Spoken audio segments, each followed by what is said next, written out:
গোলাগুলির গর্জনে যখন চারদিক থমথমে, তখনও এক তরুণ বুক চিতিয়ে দাঁড়িয়েছিল সামনের সারিতে। তার চোখে ছিল অদম্য সাহস, মুখে নির্ভীক প্রত্যয়। সে শিক্ষার্থী আবু সাইদ বুক পেতে দাঁড়িয়েছিলেন পুলিশের বন্দুকের মুখোমুখি হয়ে। হয়তো ভেবেছিলেন পুলিশের হৃদয় এখনো পুরোপুরি পাথর হয়ে যায়নি। হয়তো ভেবেছিলেন একজন ছাত্রের নিরস্ত্র বুকের সামনে তারা থেমে যাবে, লজ্জায় ফিরে যাবে। কিন্তু না, বাস্তবতা ছিল ভিন্ন।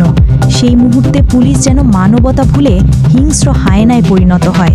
তারা গুলি চালায় একটির পর একটি, আর সেই গুলি ভেদ করে আবু সাইদের বুক। তার রক্ত ছিটকে পড়ে জাতীয় মানচিত্রের ওপর, যেন স্বাধীনতা নিজেই আহত হয়।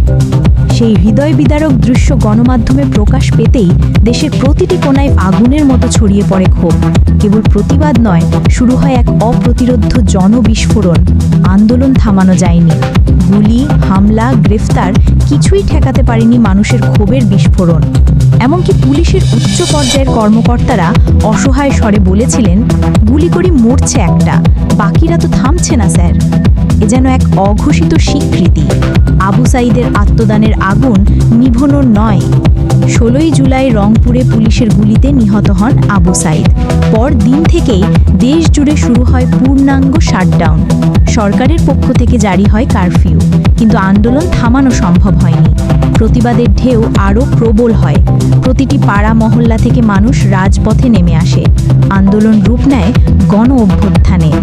পরিণতিতে 5ই আগস্ট দীর্ঘ 16 বছরের শাসনামল শেষে শেখ হাসিনাকে দেশ ছাড়তে বাধ্য করা হয়। তিনি পালিয়ে যান ভারতে। ইতিহাসের পাতায় লেখা হয় আরেকটি নাম, আবু সাইদ। তার আত্মত্যাগ কোনো একক ঘটনার নাম নয়, বরং একটি জাতির ঘুম ভাঙার চরম মুহূর্ত। তার সহপাঠীরা বলেন, আবু সাইদের মতো মানুষরা বারবার আসে না, তারা একবারই আসে, কিন্তু একবারেই ইতিহাস বদলে দেয়। ভাষা আন্দোলনের পর এমন আত্মাহুতি আর কবে কেউ দিয়েছে, তা আজ ইতিহাসকেই খুঁজে বের করতে হবে। সুমাইয়া জান্নাত, জিএম টেলিভিশন।